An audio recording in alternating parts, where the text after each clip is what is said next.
Hello everyone, कैसे हैं आप? कैसे चल रही है आपकी तैयारी? आज हम आपके लेकर आए हैं यूपी टेट में जो 30 नंबर की जो सीडीपी पूछी जाती है वो। आज हम सबसे पहले जानेंगे मनोविज्ञान का इतिहास क्या है। तो देखिए, मनोविज्ञान का इतिहास, मनोविज्ञान कहाँ से शुरू हुआ।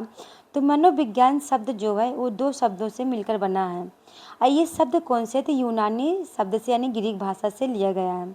साइकी यानी आत्मा, लोगोस यानी अध्ययन होता है। इसका अर्थ क्या हुआ? आत्मा का अध्ययन यानी सोल ऑफ स्टडी। शुरुआत में मनोविज्ञान जो दर्शन शास्त्र यानी फिलोसफी का एक भाग था।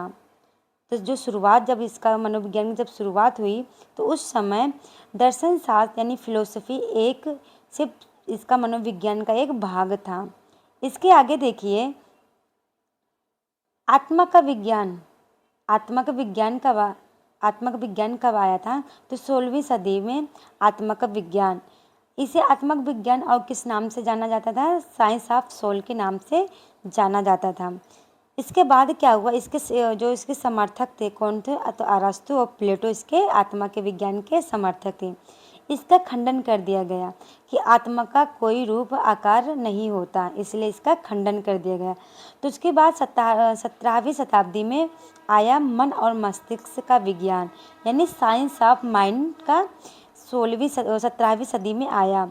इसके समर्थक कौन थे? तो पेम्पोलॉजी इसके समर्थक थे। इसका भी खंडन कर दिया गया कि मन का कोई निश्चित आकार, रूप, रंग नहीं होता है। इसके विशेष तथ्य देखिए, 1774 में पेम्पोलॉजी ने बेबी बायोग्राफी में यानी बेबी बायोग्राफी प्रकाशित की। पहला व्यवस्थित अध्ययन इसी में किया गया था। ठीक है, एरिया। उसके बाद देखिए, चेतना का विज्ञान।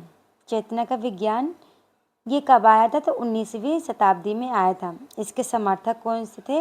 तो विलियम वुंट और विलियम जेम्स टिचनर इसके संस्थापक थे। इसका अध्ययन किस पे किया गया था? चेतना और चेतन मन और अर्धचेतन मन यानी कॉन्शियस मन और सबकॉन्शियस मन पे इसका अध्ययन किया गया था। इसका खंडन कर दिया। इसका खंडन किसने किया? तो इसका खंडन विलियम मैकडूगल की पुस्तक एक थी और पुस्तक का नाम क्या था? तो आउटलाइन ऑफ साइकोलॉजी में कहा कि चेतना एक बहुत बुरा शब्द है। क्या कहा? कि चेतना एक बहुत बुरा शब्द है। इसके आगे देखिए, विशेष बिंदु। उस समय मनोविज्ञान का क्षेत्र निश्चित नहीं था। अचेतन मन की बात नहीं की गई थी। मैकडूगल ने आउटलाइन ऑफ साइकोलॉजी में चेतना की आलोचना की है। इसके आगे देखिए, मनोविज्ञान व्यवहार का विज्ञान कब आया यानी साइंस ऑफ बिहेवियर। ये कब आया था? तो 20वीं शताब्दी में। इसके समर्थक कौन थे? तो वाटसन, स्किनर, पाउलो, थार्नडाइक इसके समर्थक थे। तो सबसे सटीक परिभाषा क्या है? वुडवर्थ ने कहा है, ये परिभाषा पूछी गई है इसलिए ये आपके लिए बहुत ही इम्पोर्टेंट हो जाती है। मनोविज्ञान ने पहले अपनी आत्मा को, फिर मन को, फिर वह मस्तिष्क को छोड़ा, फिर चेतना को छोड़कर अब वो व्यवहार को अपनाए हुए हैं। इसकी परिभाषा क्या है? तो वुडवर्थ ने इसका एक कथन दिया है कि मनोविज्ञान ने सबसे पहले आत्मा का त्याग किया, फिर मन का त्याग किया, फिर मस्तिष्क को छोड़कर वह अब व्यवहार को अपनाए हुए हैं। इसके मनोविज्ञान के कुछ संप्रदाय हैं, देख लीजिए। संप्रदाय में कौन कौन है? तो सबसे इसका कौन है? संरचनावाद। ठीक है, कौन है? संरचनावाद। यह मनोविज्ञान का पहला संप्रदाय था। ठीक है, इसकी शुरुआत कब हुई? तो 1892 में। कहाँ पर? तो कर्नल यूनिवर्सिटी में।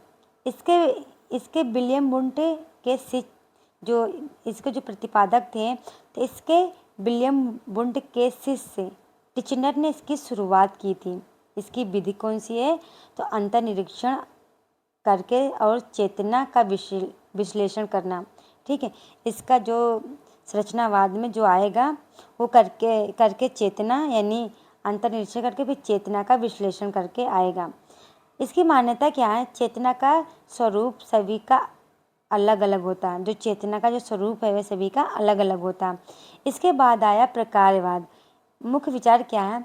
तो चेतना किसी तरह कार्य करती है, यानी जो चेतना है किस तरह के कार्य करती है और आपका मन वातावरण के साथ कैसे संयोजन यानी एडजस्टमेंट करता है।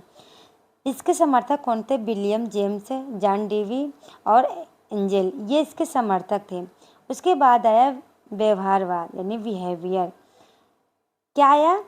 तो ये कब, इसकी शुरुआत कब की गई थी? 1913 में जे.वी. वाटसन ने इसकी शुरुआत की गई है।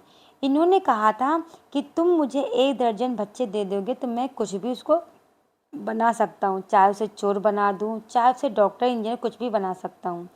इन्होंने इसका मुख्य विचार क्या था कि केवल व्यवहार और वस्तुनिष्ठ अध्ययन पे किया जाता था। इनका कथन क्या है वाटसन का?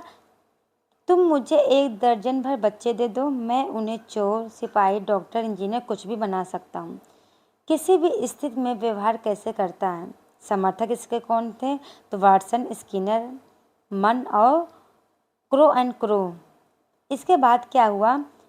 हेरिडिटी यानी वंशानुक्रम से ज़्यादा इन्वायरमेंट यानी वातावरण आपके व्यवहार पर प्रभाव डालता है। इसके बाद देखिए क्या आया?